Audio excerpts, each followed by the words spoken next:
So this scenario plays out hundreds of times a day. It happens all around you. It happens in workplaces. It happens. It happened to me yesterday at the airport. The scenario is, hi, my name is, your name is. So let's practice that. Hi, my name is Sam. What's your name? Lyanne, Patty, Crystal. So what do you do for a living? Stuff. I'm a pastor. And usually at this point in the conversation, things shift. I don't know about for you, but like your occupation probably doesn't make people feel like they need to sit up straighter. Sitting next to the gentleman on the airplane last night, he asked me what I did for a living, and I told him that I was a pastor. And I always want to follow that up with something like, I'm not that kind of pastor. Like the sweaty kind with the hanky, that's not me. But the other thing that almost immediately happens is either there's like a physical turning away that happens in the seat next to you. Like I'm going to read a book. I don't even like books, and I'm going to read a book. Or they want to show you how much they know about what you do. And inevitably the question, like, this was a good conversation. I don't know that he knew he was going to be in my sermon today, but that's all right. I'm not going to mention his name, so you can't go look him up on Facebook. He began to tell me, he's like, so what are your thoughts on what's going on in the world? And the interesting thing about that is, like, he didn't actually he didn't want me to tell him what I thought about what was going on in the world. He wanted to tell me what he thought about what was going on in the world. Parents aren't strict enough. They've taken God out of schools. It went from there to him telling me about his family and his kids and his life story and about what it means to follow God. The conversation ended with him showing me pictures of Bigfoot. Now, these weren't pictures that he found on the internet. He was in Alaska, and he was on a lake, and they were cruising along on the lake, and they see what looks like a bear on the shore. And as they get closer, it's not a bear. I don't have the pictures, but I can tell you with my eyes, first of all, this guy was not a Photoshopper. Second of all, that wasn't a bear. So I don't know what it was. I don't know if it really was Bigfoot, but this is the experience that I had. And I think we all come to the table with different pieces of who we are, right? We come to the table with different pieces of our identity that we either wear on our sleeves or we keep tucked away. I tell people that I'm a pastor, and people change how they start behaving. They're like, if there's somebody who normally cusses a lot, they probably will cuss less. Or not everybody, or knowing I'm a pastor and wanting to see if they can get under my skin, they cuss more.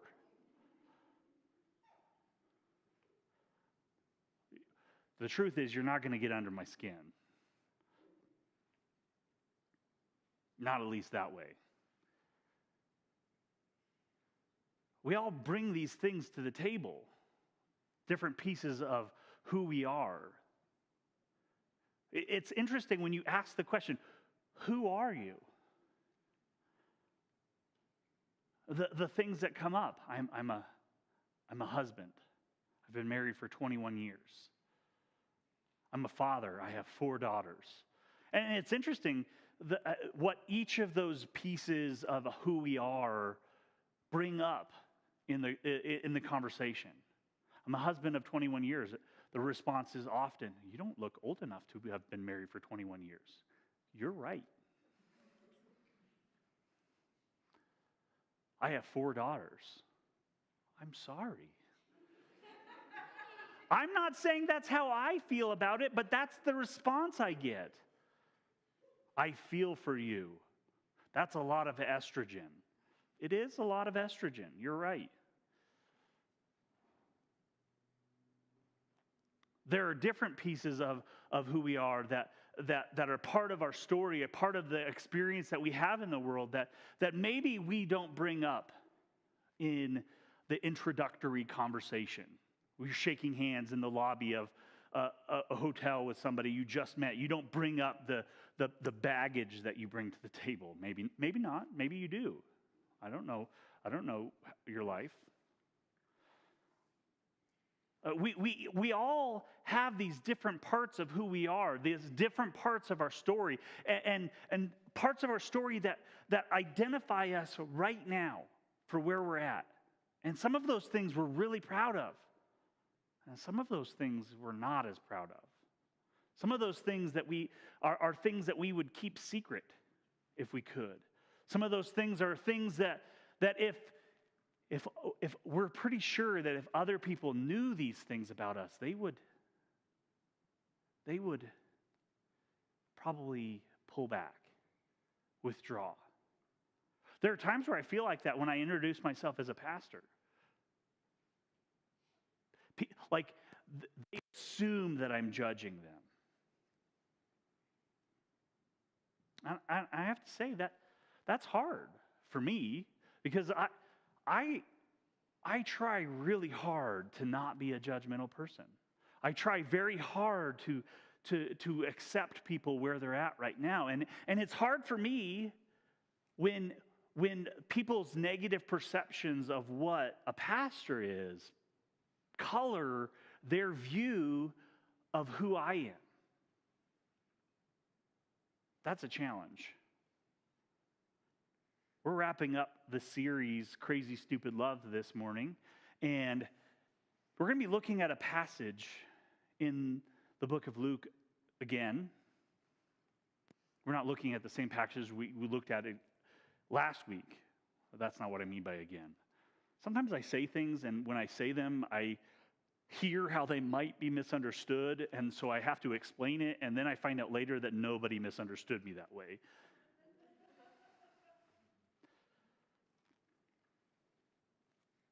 This is the world I live in. This is my brain. We're going to be looking at a story in Luke 19. And Jesus is on the road. He's traveling. He's on this journey. A few weeks ago, we talked about the woman at the well. And we talked about how Jesus went out of his way to go to this town in Samaria. Like, he didn't have to go there. And I think the beautiful thing about the journeys that you find Jesus on is that they're very intentional. Like, Jesus isn't wandering. Like, Jesus is traveling with a purpose. Just outside of the city gates of Jericho, there's a man who is born blind.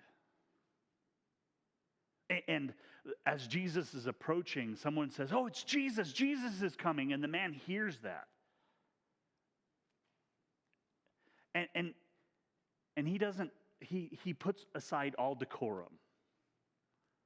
Like he uses his outside voice. He was outside, so I guess that's okay. But like, he's, "Jesus, Son of David, have mercy on me." He like goes crazy. Jesus, Son of David, have mercy on me. And the interesting thing is the people that are around him and the people that are around Jesus act very similarly. Their response to this man is, hey, back up, this is Jesus. And Jesus doesn't have it. And he says, what would you have me do for you? What would you have me do for you? He says, I would have my sight. And Jesus heals the man. Not content with this idea that I'm going to exclude myself, not content with this idea that I'm going to isolate myself and put this protective bubble around me. Like Jesus pushes the protective bubble back. But they're in Jericho now. Jericho is an interesting city because you can read stories about the city of Jericho that go all the way back to the beginning of the Bible. Things have happened in Jericho. Jericho has always been a significant city throughout ancient history. And at this point in Jesus' ministry and career, it's no different. Jesus is entering a city that is significant. And it's significant in this time because it's become an outpost for the collection of Roman taxes. This is like the city where the IRS is located. And you know, when you fill out your 1040 at the end of the year, you fill it out, and if you're trying to delay them cashing your check, you fill it out paper, right? And then you get it postmarked on the 18th or the 15th or whichever day tax day is this year. You get it postmarked on that date, and you send it to Jericho. Now, actually, I want to make perfectly clear, if you send your IRS tax forms to Jericho and you are fined by the IRS, that is not my fault. I am sorry. But during this time, that's how it worked. You would send your taxes in to Jericho. You bring them to Jericho, and there, before you even went to Jericho, there was a man that would process your information and tell you what you owed, and basically, you would be required to pay whatever this man said. And the challenge is that guy wasn't always honest.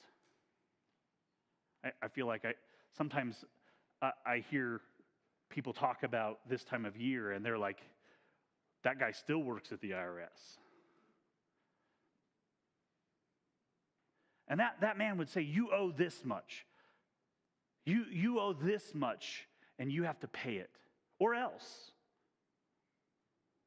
And that man, somehow, this chief tax collector would miraculously be wealthy. He would live in opulence. He would live in a large house, and he would have servants, and he would have the finest wine and the finest things. And something about that seemed off. And it wasn't a secret. Like the people in the area, the people in Jerusalem and all the surrounding area, they didn't like that guy. And they didn't like that guy because they assumed that he was getting wealthy in a way that was unacceptable, inappropriate. That he was padding his pockets with the finances that they were providing. And so, really nobody liked this guy. He was nobody's friend. He had to walk the streets and keep an eye on his back. He had to watch his six, if you will.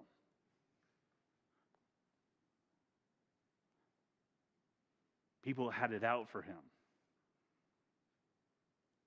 But we're in Jericho.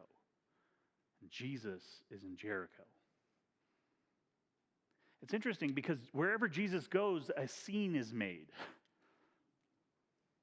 He has groupies and people who are following him. And really, honestly, you can understand why. Like if you're around somebody who just healed a blind man and you have something, like I have a hangnail on my left pinky toe, I want to be near Jesus because he's gonna answer the things. He's gonna give me the things that I need. He's gonna heal the broken parts of my life. He's gonna take care of those things. And that sounds really exciting. Moreover, like the people of Jesus' day were living in a culture and in a time and in a moment where the people of their time felt oppressed, and they were looking for somebody who would set them free.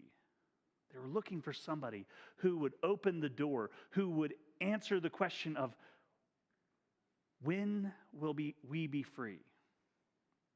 And a guy that can make bread out of nothing and heal blind people seems like a pretty good king. Right? Like that's who you want to have the power. We don't need Rome. We don't need what Rome has to offer because Jesus can make all of the bread. We don't need Rome and the medical system that Rome provides because Jesus can heal all of our diseases and our infirmities and our brokenness. We don't need that. So that's a pretty good guy to have on your side. So everywhere Jesus goes, Jesus creates a scene. And it's no different in Jericho. In Jericho, the scene, the mob starts. And the chief tax collector of the city of Jericho hears that Jesus is coming. He hears that Jesus is coming. This is one of the stories that I just really love because the details that the Bible gives us are really interesting.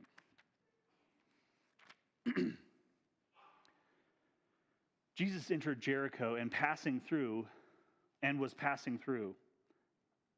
A man was there by the name of Zacchaeus. He was a chief tax collector and was wealthy. There's so much detail packed into those little sentences. He was a chief tax collector. He was not like one of the sub-tax collectors. He wasn't like the lackey. He was the chief tax collector, and he was wealthy. It was a cush job, even if you were honest. But everybody assumed you weren't. Everybody assumed they knew about you. Everybody assumed that they knew your story, that you had sided with Rome, that you were taking your people's money and padding your own wealth. It goes on and it says, he wanted to see Jesus, who Jesus was, but because he was short, he could not see over the crowd.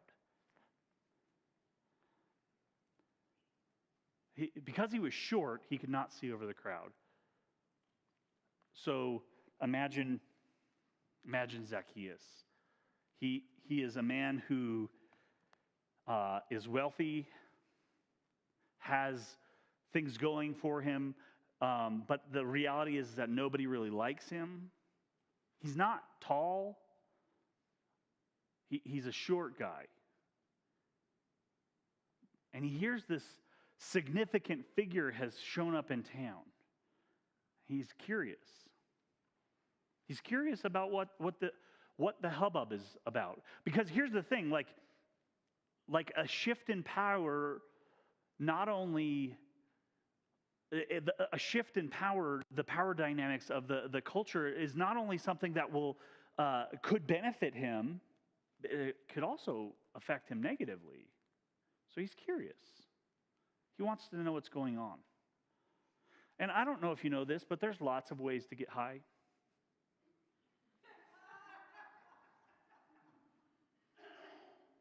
It's a joke that we have here. because we have high ceilings in the church, right? Um, it wasn't all that long. Like David was here over the weekend, and he was getting high in the sanctuary the whole weekend long.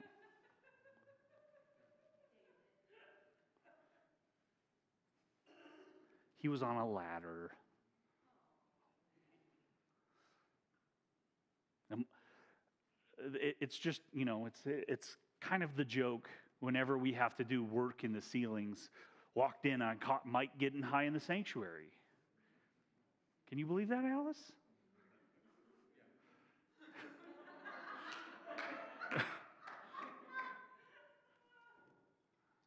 Well, what I'm saying is that there's lots of ways to get a different vantage point. And there are different advantages to different methods of getting high, to reaching higher altitude. Like you can climb up and get on the roof. Like, and the interesting thing is that during this time, like the rooftops of many of the buildings in an area were used as outdoor living spaces. They were used as places where people would congregate. So it wouldn't have been weird for Zacchaeus to climb up on the roof. It wouldn't have. It wouldn't have been weird for him to look out a second-story window. He probably had a building that had a second-story window because he was wealthy. And the curiosity that Zacchaeus showed, the curiosity that Zacchaeus brought to the table, he chose a different way.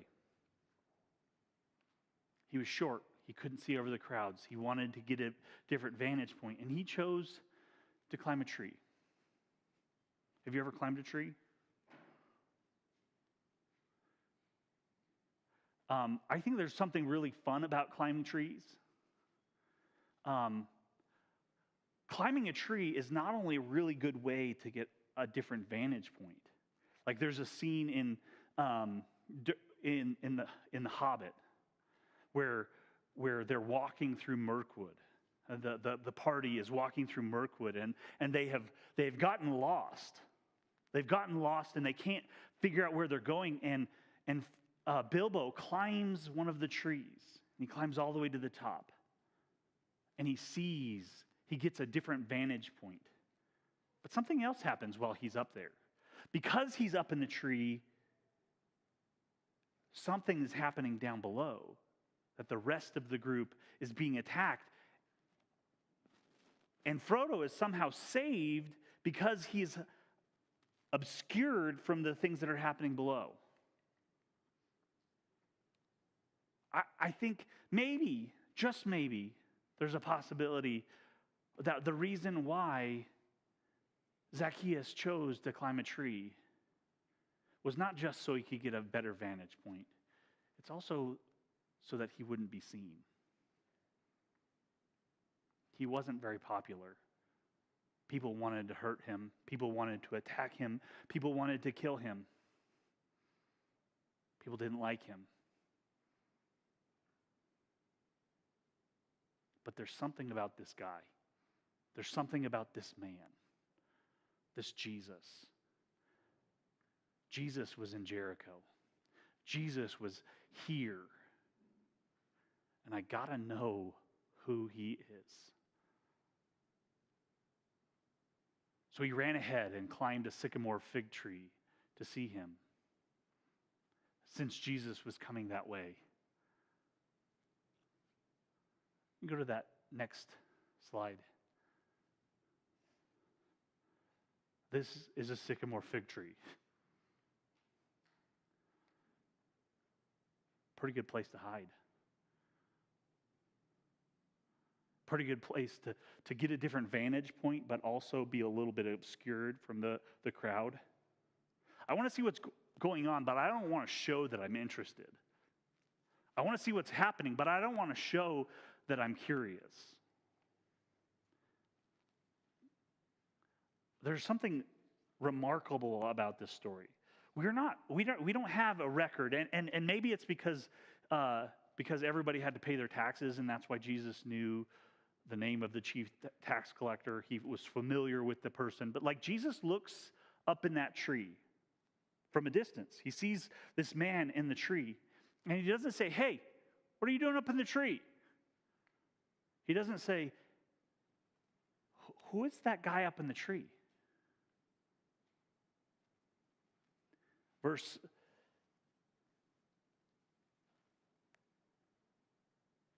5.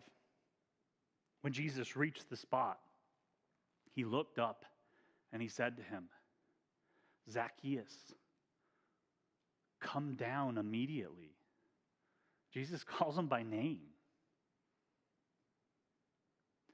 And like my kids have this, and I assume they got it from the internet or from friends at school or something. But like, if you say something to them that they feel like points a finger at something that they have going on in their life, they're like, Dad, why are you calling me out? Why are you calling me out? And that's kind of what Zacchaeus, like Jesus looks up and he says, hey, Zacchaeus, come down. Jesus is calling him out. So he came down at once and welcomed him gladly. Verse 7. All the people saw this. Like this entire interaction, you have to imagine, the crowd is moving with Jesus. Jesus comes to the spot where Zacchaeus is, and now the crowd is around all of them. And I imagine that their thought, the crowd's thought is, Jesus is going to get him. He's going to tell him what for. He's going to tell him exactly what he needs to hear, that he needs to repent, he needs to quit it, he needs to stop, he needs to just change his life. He needs to turn around. That's I think maybe what they're hoping for. There's whispers. All the people saw this and began to mutter.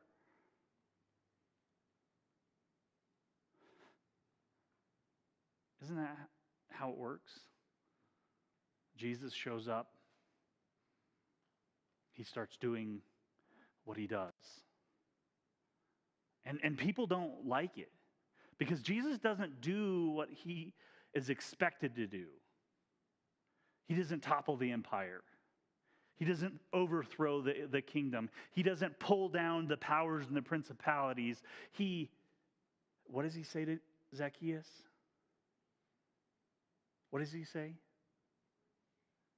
Go to that next slide. Actually, go back. Sorry. 2 more. That one right there. Jesus reaches the spot and he says, Zacchaeus, come down immediately. I must stay at your house today. I must stay at your house today. This is not an Airbnb situation. Like, there were specific places that you, as a person in the first century Palestine, would not stay, would not hang out. There were people that you would not be associated with. There were people that you would not admit to knowing, in public or otherwise, because everyone was watching. Zacchaeus, come down immediately. I must stay at your house today. So he came down at once and welcomed him gladly. This is not a small thing. Like, I feel like in America today, like, meals aren't what they were. Like, you go, we have restaurants all up and down Main Street and all over the city, and we can go in there and order food, and we don't really have to be, we as the person who is there patronizing the restaurant, we don't even have to be nice to the people. We show up, we sit down, and if they take too long bringing us our drinks or the menus or whatever, like, we can just lose our mind and act like a child. Like, hospitality isn't a thing. hospitality isn't a part of our culture, but back then, when you ate with somebody, it meant something. You would sit down at the table, and the guest, the guest list was a significant thing. Who would be at the table would be a significant thing. And so as a part of sitting at the table, as a part of sitting, and here's the thing, like Jesus doesn't say, he doesn't pull Zacchaeus aside and say, hey, we should go grab coffee. Like, preferably the least popular coffee shop. We should go and like have a conversation about how you're going to make planning your exit strategy out of this life of sin. He doesn't say that. In front of everyone, he says, hey, you, Zacchaeus. He calls him by name. He doesn't call him, hey, chief tax collector. He doesn't say, hey, thief. He doesn't say any of those things. He calls him by name, and he says, I'm going to your house today. We're going to enjoy table fellowship together. This was a significant act of intimacy. This choice to eat with this person was not a small thing. This choice to sit down at the table with Zacchaeus was not a small thing. I think it's interesting because as you go on, the people began to mutter, but Zacchaeus stood up and said, Lord, look.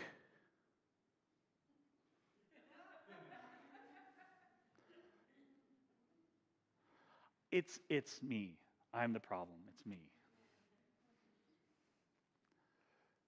Zacchaeus stood up and said to the Lord, look, Lord, here and now I give half of my possessions to the poor.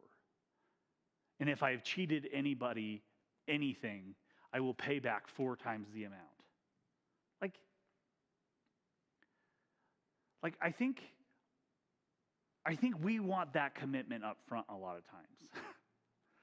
we want this encounter to go in such a way that we know that Zacchaeus is going to respond this way ahead of time, before we commit to put ourselves out there, before we commit to putting our reputation on the line, because that's really what Jesus was doing. Jesus put his own reputation on the line. He says, Zacchaeus, I'm coming to your house today. Jesus put his own reputation on the line.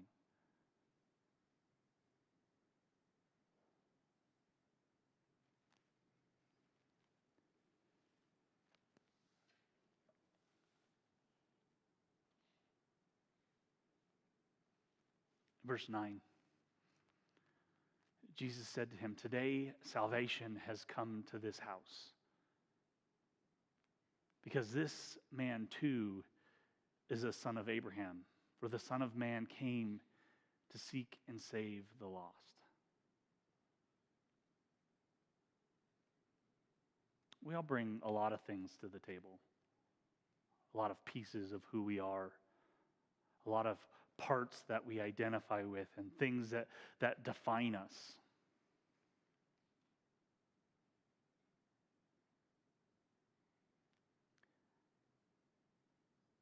And I think sometimes, preemptively, we decide that those things disqualify us from Jesus pursuing us, Jesus seeking us out. Like, I'm going to go ahead and assume that I don't belong because it's easier. It's safer. So we go hide up in our tree. It's not that we're not curious.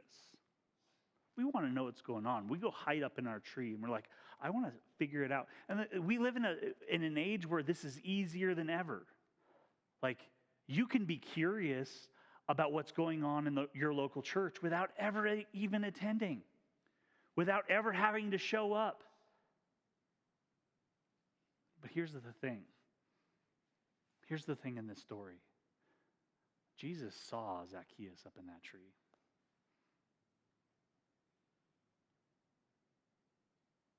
Jesus sees you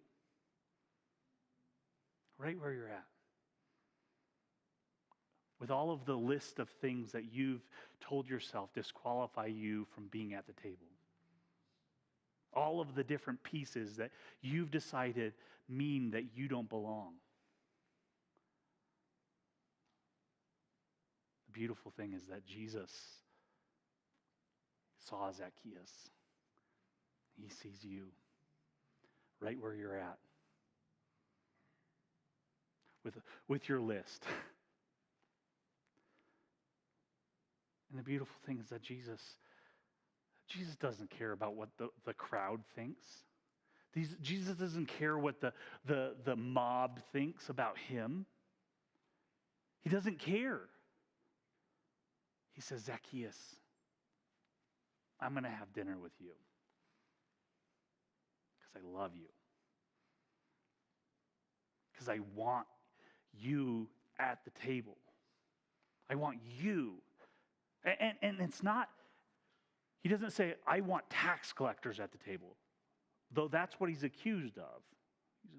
Jesus was constantly accused of being friends of tax collectors and sinners. Jesus doesn't say, I want tax collectors at the table. I want sinners at the table. Jesus says, Zacchaeus, I want to be at your table. Specifically, you. Right where you're at. You specifically. No matter what backstory you have, no matter what your occupation, no matter what the list of things that you've used to identify or disqualify you. And because sometimes that's easier, that's safer, right? I don't want to be rejected again. I'm going to assume the answer is no. I'm going to assume the answer is no because I don't want to be disappointed.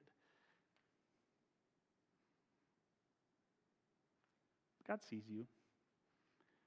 Jesus sees you. He sees you up in that tree. He's calling you down. He wants you. Specifically you. Not the person that's sitting next to you or the person who's not sitting next to you or somebody who has got it all together, somebody who has figured it all out, who has all of the answers.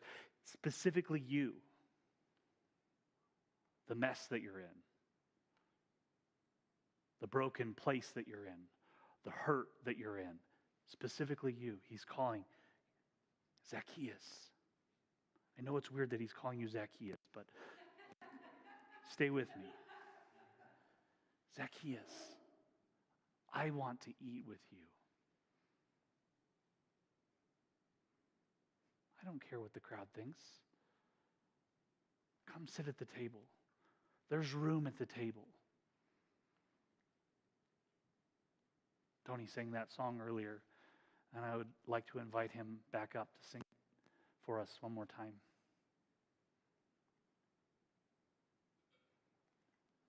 And it's easy for us to sit back and think, well, you know, the song lists all of these different things that keep people away, that keep people out. And when that's not your thing, it's easy to sit back and sit with the crowd. But specifically you, whatever your backstory, whatever your history, whatever is going on in your life, specifically you, Jesus is calling out of the tree, out of hiding, to eat with you, to fellowship with you, to hear your story, to know your name, to love you, to accept you. And here's the beautiful thing. Everything changes for Zacchaeus. This moment changes everything.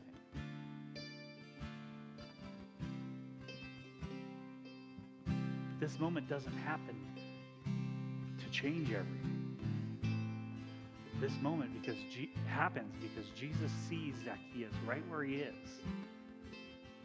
He wants him. Not to fund his ministry.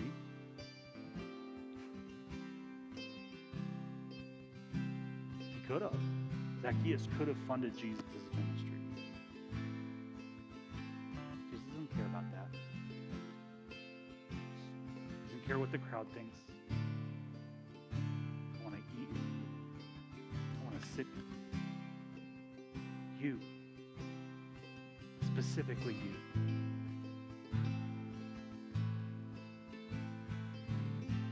This morning I'd like to pray.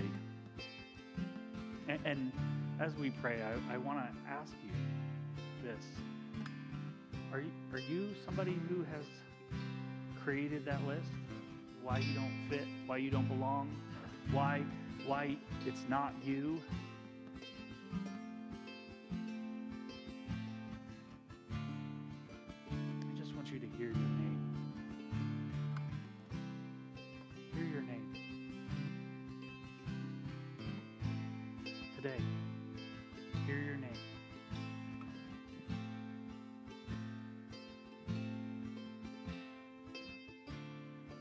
God, I thank you that you saw me up in that tree, hiding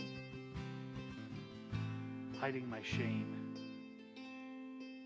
hiding the parts of my life that I was afraid to admit were there.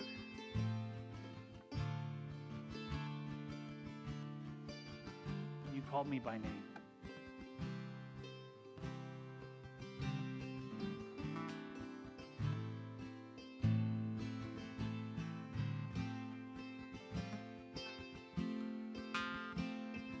Lord, and everything changed because of that. Thank you.